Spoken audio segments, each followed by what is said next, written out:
Hello friends, welcome back to our channel ఈ సేవ మీ అందరి సేవలో.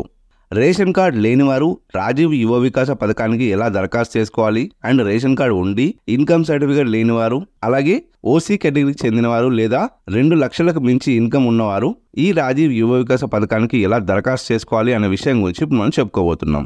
రాజీవ్ యువ వికాస పథకానికి 17 మార్చి నుండి అప్లికేషన్ మొదలవగా ఏప్రిల్ 5 వరకు ఆన్లైన్లో దరఖాస్తు చేసుకునేందుకు అవకాశం అయితే ఉంది. అయితే అప్లికేషన్ మొదలైన 2-3 రోజులు పాత ఇన్కమ్ సర్టిఫికేట్లు కూడా యాక్సెప్ట్ చేయడం జరిగింది. కానీ ఆ తర్వాత లేటెస్ట్ ఇన్కమ్ సర్టిఫికేట్ నంబర్ని సబ్మిట్ చేస్తేనే అప్లికేషన్ తీసుకునేలా అప్డేట్ చేశారు. ఇప్పుడు రీసెంట్గా అంటే మార్చి 25న ఈ రాజీవ్ యువ వికాస పథకానికి సంబంధించిన గైడ్ లైన్స్ ని ప్రభుత్వం అధికారికంగా రిలీజ్ చేయగా ఆన్లైన్ అప్లికేషన్ ఫామ్ ని మరోసారి అప్డేట్ చేయడం జరిగింది.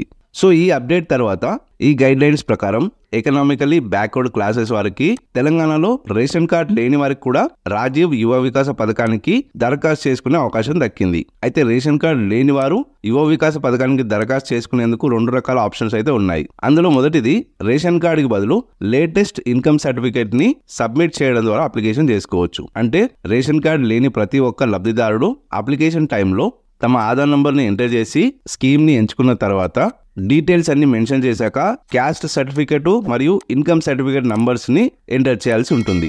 అండ్ ఇన్కమ్ వచ్చేసి గ్రామాల్లో ఉండేవారైతే 1 లక్షల లోపు, పట్టణాల్లో ఉండేవారైతే 2 లక్షల లోపు ఇన్కమ్ చూపించాల్సి ఉంటుంది.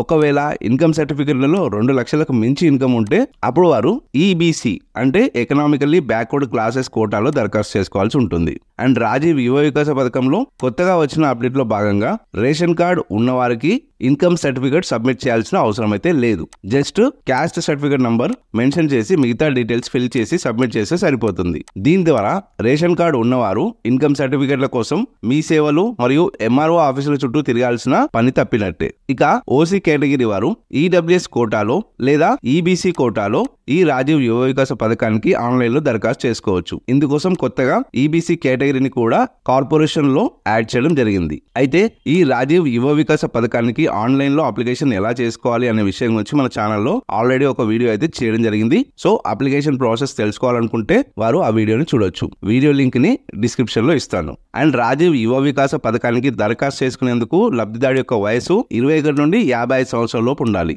అండ్ అగ్రికల్చర్ కి సంబంధించిన స్కీమ్ సెలెక్ట్ చేసుకున్న వారికి 60 సంవత్సరాల వరకు అవకాశం అయితే ఇవ్వడం జరిగింది. ఓకే ఫ్రెండ్స్, అర్థమైంది కదా? సో ఈ ఇన్ఫర్మేషన్ మీకు నచ్చితే వీడియోని లైక్ చేయండి మరియు అందరికీ షేర్ చేయండి. ఇలాంటి మరిన్ని యూస్ఫుల్ అండ్ ఇన్ఫర్మేటివ్ వీడియోస్ కోసం మన ఛానల్ని తప్పకుండా సబ్స్క్రైబ్ చేసుకోండి. Thank you.